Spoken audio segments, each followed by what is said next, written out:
दरवाजा खुद ब खुद भीतर की तरफ खोलने लगा। वो भीतर दाखिल हुए तो टॉर्च की रोशनी में उनकी नजर पोस्टमार्टम टेबल पर गई, जहां सफेद कपड़े में एक लाश रखी हुई थी। वे हैरान हो गए। ये किसकी लाश है और यहाँ किसने रखी? ये पोस्टमार्टम कमरा तो कई सालों पहले ही बंद किया गया है। वे धीरे धीरे भीतर की तरफ जाने लगे। तभी पीछे से दरवाजा बंद होने की आवाज आई।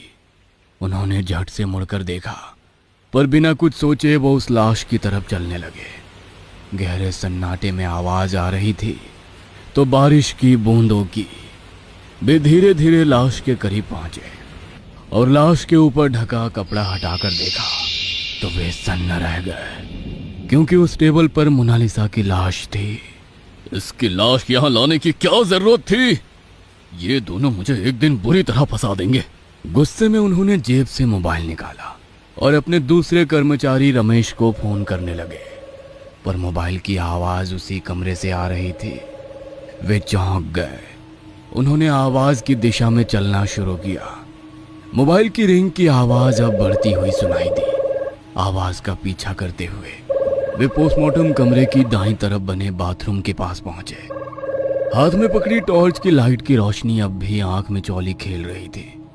उन्होंने धीरे से बाथरूम का दरवाजा खोला और भीतर मोबाइल के टॉर्च की रोशनी डालते हुए देखने लगे, और उनके पैरों के नीचे से जमीन सरक गई। कांपते हाथों पकड़ी टॉर्च की रोशनी में भीतर उनका वही आग में झुलसा हुआ कर्मचारी डर के मारे अपना बदन सिकोड़कर बैठा दरवाजे की तरफ देखकर दर्द से कराह रहा था।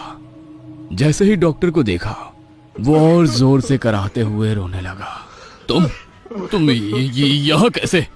डॉक्टर की जबान लड़खड़ा रही थी, पर तभी उस कर्मचारी की आंखें बड़ी हो गई। चेहरे पर मौत का डर साफ साफ नजर आने लगा, क्योंकि डॉक्टर के पीछे उसने एक बेहद ही डरावनी हंसी में मुस्कुराता साया देखा था। मौत का साया। मोनालिसा की डरावनी मुस्कुराहट उसके दिल को चीर रही थी।